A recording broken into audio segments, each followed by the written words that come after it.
I'm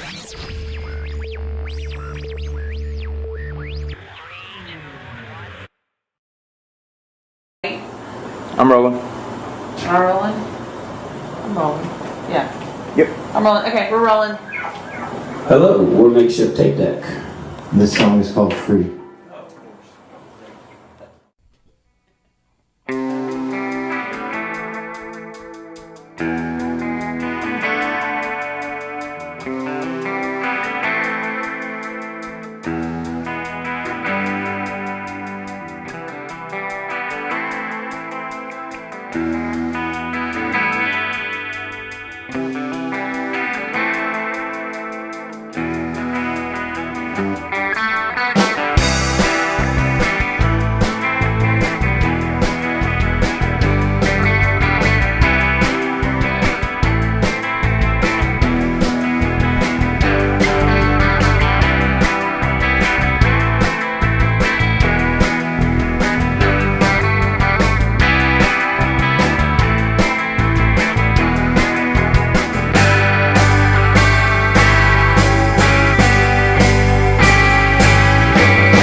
To us, or what have we done?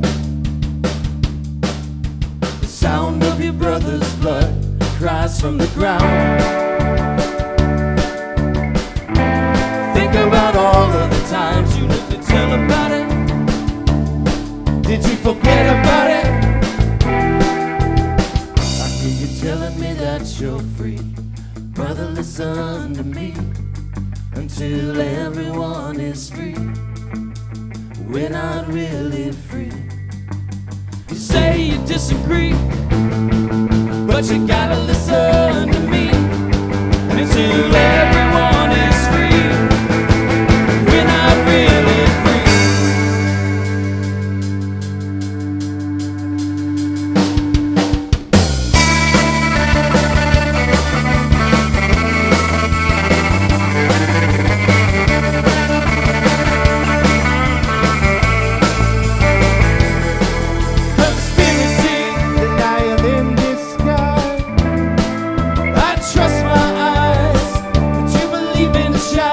More than what's in front of you. Don't forget about it. Black babies dying in the street, lunatics taking selfies and a center to see. Got a long, long way to go tonight. If we wanna get it right, you tell me that you're free. Says to listen to me until everyone is free. We're not really free. Disagree, but you gotta listen to me until everyone is free. We're not really free.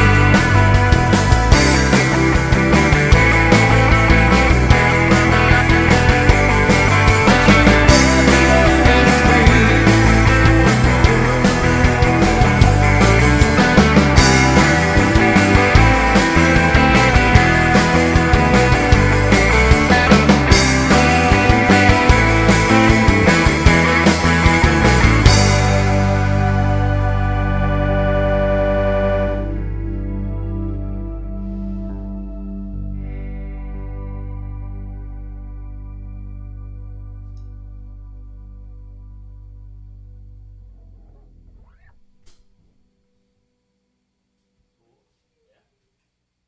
My name is William Rester, and I am the owner of Radish and Kaiteki Noodle Bar in Long Beach, Mississippi.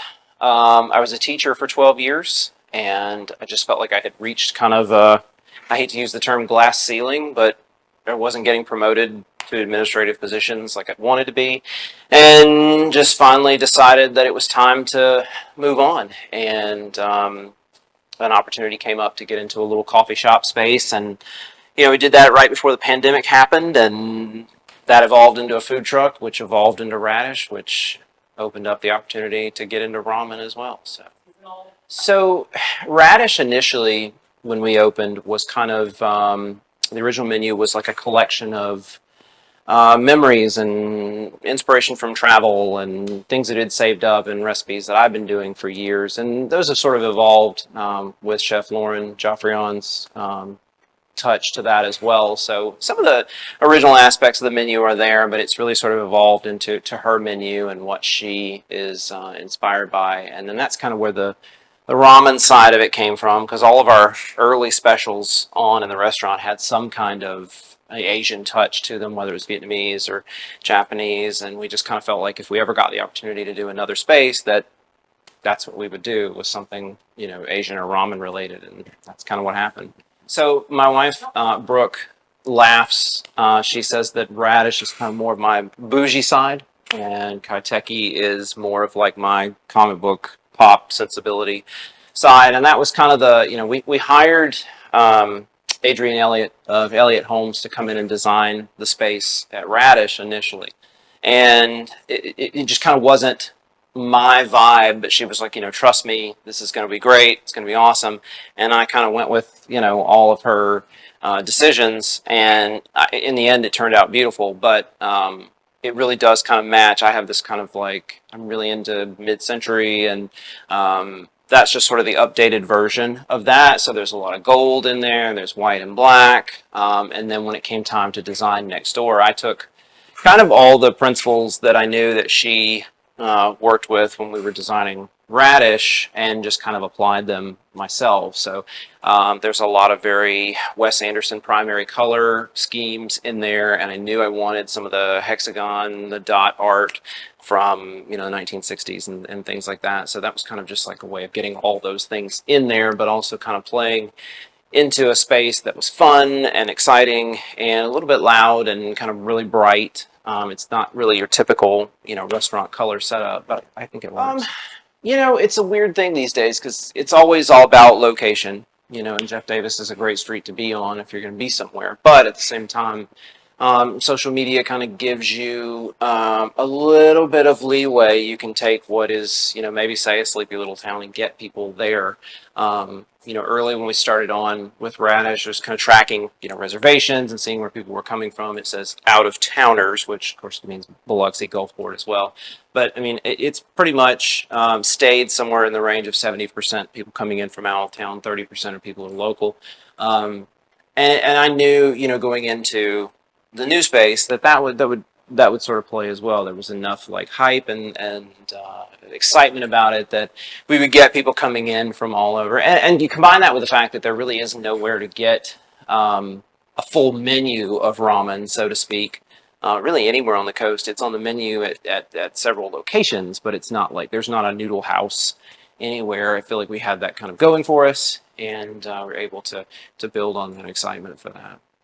I love the little courtyard out there, and I'm trying to turn it into a little garden space. And I wanted to have music at Radish. It just doesn't really, I don't know, there's not really a space that works for that. And we did do it one time, and I think we stopped at like 7:30, and then I got a complaint from the landlord the following Monday that it ran too long. The neighbor upstairs was upset with it. So it works, and you know, I grew up a musician and played in bands, and I wanted to always have a space where I could have people come and play, because I knew how hard it was to get, you know, gigs, and I always wanted to be somebody who could help out with that. And we've had a couple really great acts so far, and I'm looking forward to kind of being that place where, you know, in Long Beach you can come listen early on Saturday as well, because I'm old now, and you know, I know if it were me, I'd be more excited to come out at 6 o'clock in the afternoon rather than wait until 9, 10 o'clock to get started. So everything's on Facebook and Instagram at Kaiteki Noodle Bar, as well as Radish Long Beach. And you know, we're just trying to have a really good time this summer. I think Long Beach is it is the sleepy little friendly city, but at the same time, like if you think back the last 5 years, so much is there now that wasn't. And I really feel like, I don't want to call it the Wild West, but it is the one place really left to build in that doesn't have like a big booming kind of downtown area. So people are coming. You know, we've got Juicy Caboose as of late, and of course all the renovations that the Daiquiri Shack has done over the years, and now there's a new ice cream joint downtown, 2 new big restaurants. We're getting sushi and hibachi again on Jeff Davis, and so I think, you know, Long Beach is kind of really the place to be almost. And I know that sounds kind of weird, when you've got Biloxi and Ocean Springs and Bay St. Louis, but I mean, it's getting there, and it's varied and it's diverse, which I think is really cool. We've got a lot of different things. If you go to the Bay, there's a lot of stuff, but it's all fried seafood, and there's not a lot of diversity there. So I really feel like Long Beach, in addition to having more stuff now than it ever has before, it's diverse. There's a lot of different choices that you can make if you go out to eat. So your money is spent well for sure. Scrap.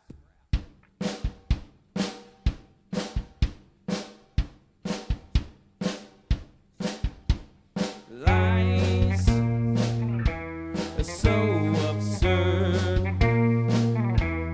wanting to be heard in my mind.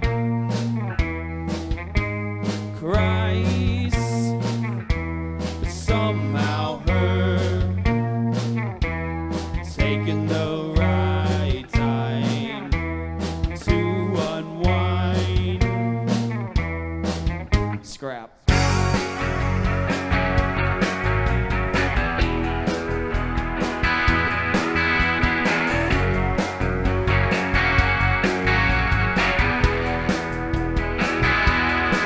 You seem motivated, simply honest. Your eyes are glued to the back of your head. They say things that you have never said. They say you seem motivated, simply on. That's okay. It's just part of the story. That's okay. Come and be my morning glory. That's okay, 'cause I'm not wasting your time. I'm not wasting your time.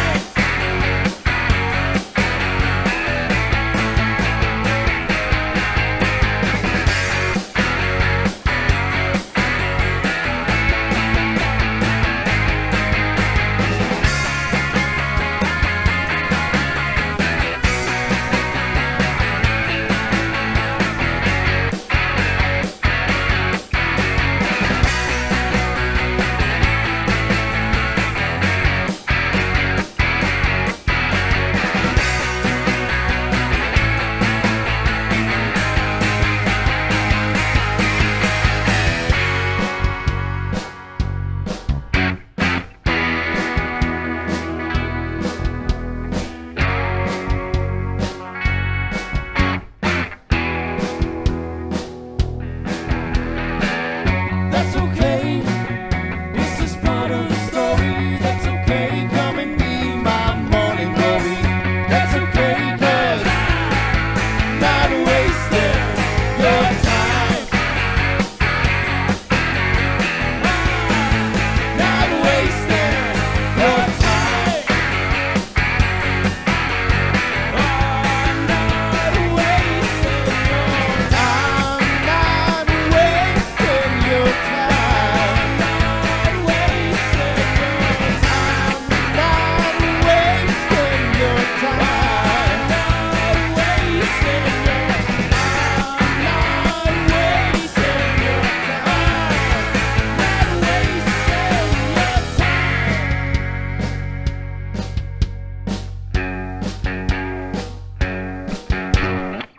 Introduce yourselves. Tell our viewers and like our community who you are, and describe the type of music that you play. All right. Well, we are Makeshift Tapedeck. I'm Asa. I play the bass and do vocals as well. I'm Cole. I play the drums. I'm Joel. I play guitar and sing. And as far as our sound, man, I don't, not really sure what we would call it. I guess indie rock for, categorizing. Broad purposes. Yeah. So your music, I would say, because it's very like circusy. It's very happy, but it's not really happy, is it? No, not necessarily. I don't think it usually doesn't come from a happy place, usually. I don't know. I mean, the songwriting's kind of all over the place right now. As far as like I've written a song, Joel here has written a song, so it kind of comes from different places. But I would say, what do you think, Joel? Usually not necessarily a happy place. Yeah. No, yeah, I mean, I don't know. I think we do other genres other than happy better. yeah. But the songs are fun. Yeah, for sure. The scene here on the coast and through Hattiesburg, Mobile, that's where a lot of our viewers are. Yeah. Doing really good. Louisiana's kind of hard for us. Talk about Louisiana's music scene, where you're from. Well, I mean, Louisiana's kind of hard for us too, if I'm being completely honest. I mean, yeah, you're cold. Go in on it. Oh. Yeah, there's like one cool place to play at where we're from. It's called Enoch's, and it's an awesome place to be. And anybody that is really playing music plays there. And there are other places that have live music, but that's the only one that we really ever venture out to or try to play. We try to play out more. There's not a huge music scene in Monroe. Yeah, it seems to be a big cover scene in Monroe for the most part. But we do have, a loyal group of friends and followers and fans and that kind of thing in Monroe. So, it has its issues for sure, but we do have a good crew around us from where we're from. So, yeah. Absolutely. We first heard y'all through Hattiesburg. Why did y'all choose Hattiesburg? Is that like one of the first ventures y'all went out to? Like, how far do you guys venture out, and why did y'all choose to start venturing out? Well, mostly decided to start venturing out because we needed people, different people that would appreciate our music to hear us, And they would let us play here. Yeah, I mean, it was responded to emails. Yeah, quickly. Yeah. To emails. That's a big part of it for sure. But Hattiesburg is cool. Me and Joel were in some bands back in the day, and we played Hattiesburg a couple times, and we met like the Mississippi Shakedown guys, Chad. We love those guys. So, yeah. I mean, yeah, all those reasons kind of is why we went to Hattiesburg. I like to ask this question for a lot of people because we can document it. We can come back around. We can always come back around for a while. Yeah. Right now, you guys have been playing together as a group for how long did you say? As Makeshift since October of this past year. Yeah. All right. You guys have a pretty good following. You guys caught our attention. Where do you see yourself in the next, year to, 5 years to 10 years? Do you see longevity? What are some like target goals that you would like to hit before you, like do your thing? Yeah. I think I don't know. I got caught up in my own thoughts there for a second. It's a goal oriented. Yeah. Like kind of makes you have to think about. Yeah. We just want people to give us enough money to get out on the road and play our songs and make a decent living at it. And that's all. That's and not have another job. Yeah, that's the biggest goal is to just be able not to have day jobs would be nice. Yeah. Yes. Make connections and make friends along the way. Yes. Help. Play festivals, get out and play, we love the South, obviously, but I mean, to get out of the South and play in front of other people that, Instagram, Spotify, Apple Music, YouTube, all that stuff. All Makeshift Tapedeck. Just at Makeshift Tapedeck. Yeah. Is there anything else that you guys would like to add? Do you have any new music coming up? Yeah. It'll be recorded. Yeah, we're trying to get into the studio into April, beginning of May, and get a couple of singles done, and then get some, video. Ideally by like middle summer. Yeah, midsummer. Hopefully we'll have some new stuff on the on the interweb and whatnot. Yeah. Get some videos. We're trying to get some music videos and all that kind of stuff going as well. Is there anything else y'all would like to add?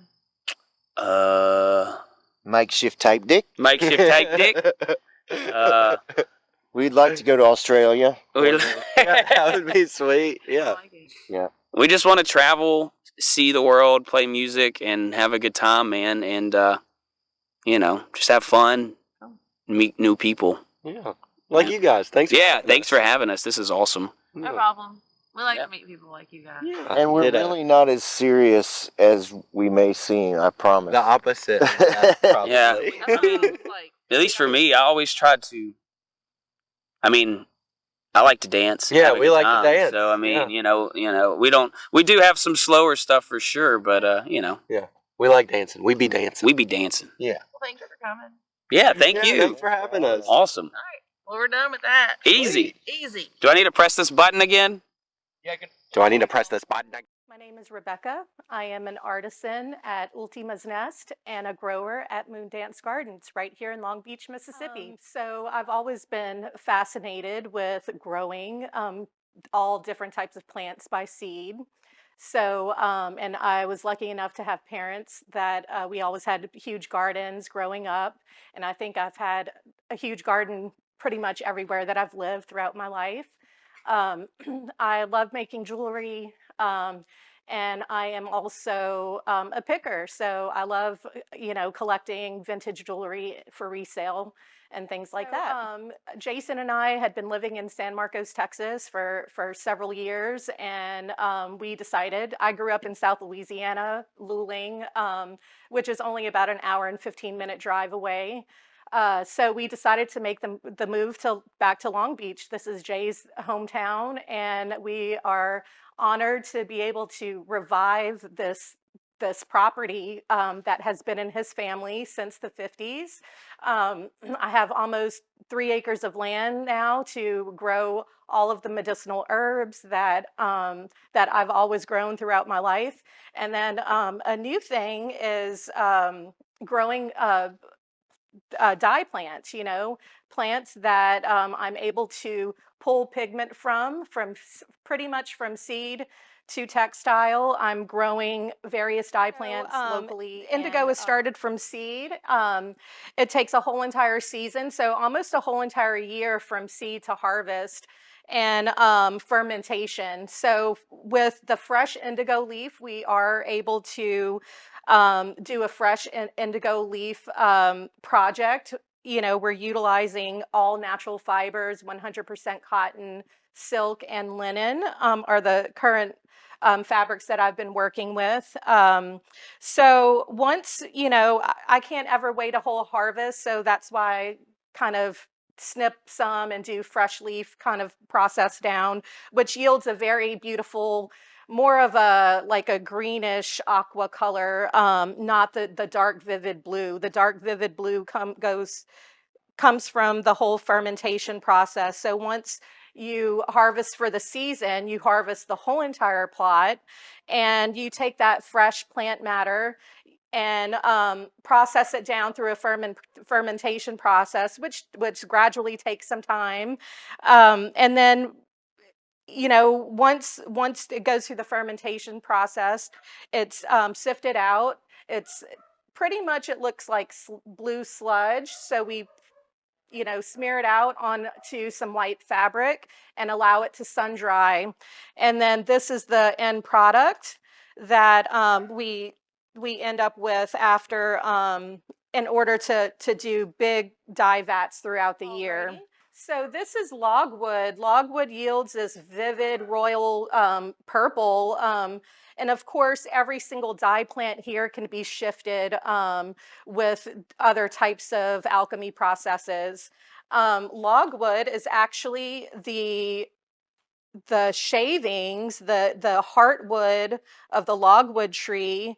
And this is just pretty much, soaked, and you're able to pull pigment from the shavings from the heart of that logwood tree.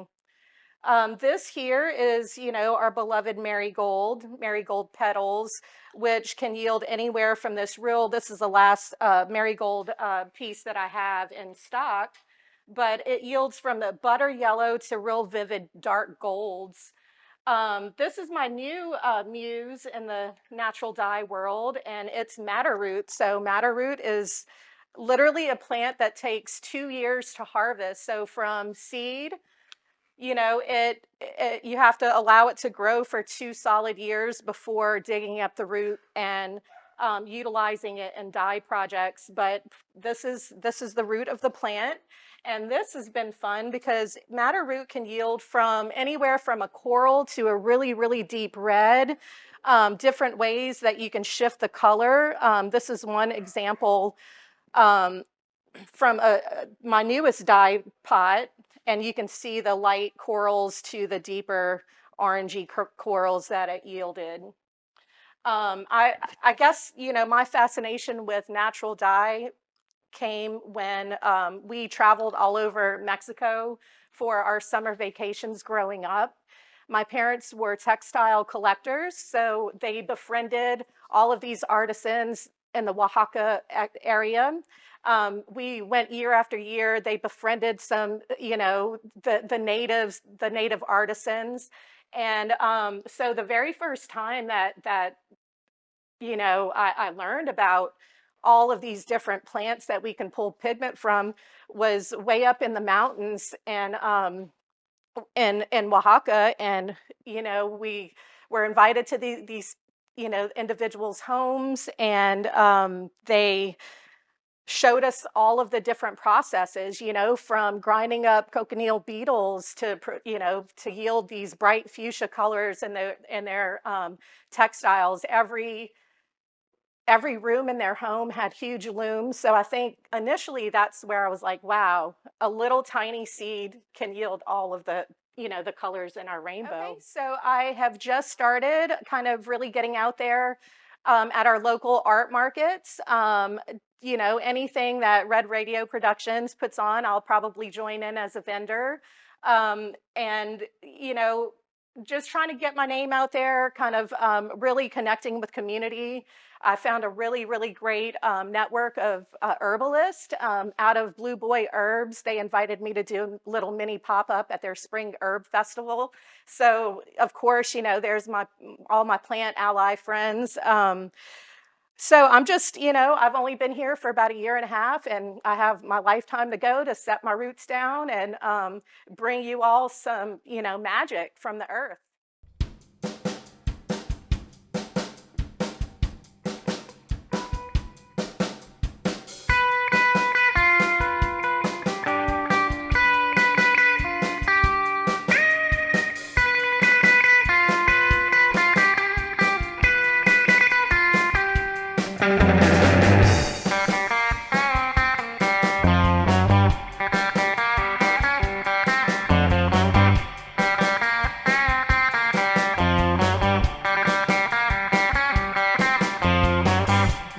Baby likes to go downtown, but only if there's plenty of cops around.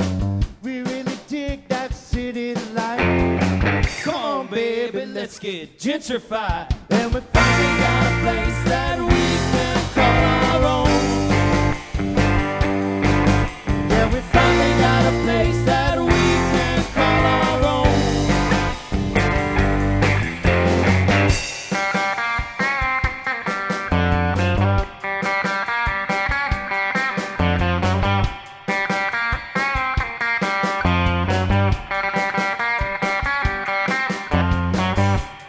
Baby likes them black and brown. She's salvation in an evening gown. Same in the city and she's heaven sent. I'm sorry if you can't afford the rent, but we finally got a place that we can call our own.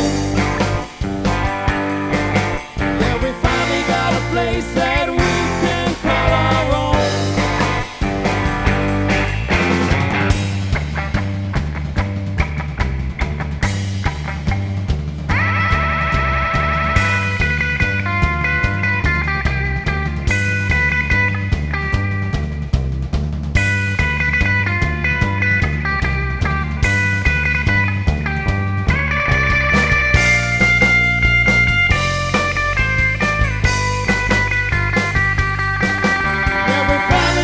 Place that we can call our own. Yeah, we finally got a place that we can call our own. Gentrified. Oh, my baby, she's a gentrified. Gentrified. Oh, my baby, come on, gentrified. Gentrified. Oh, gentrified.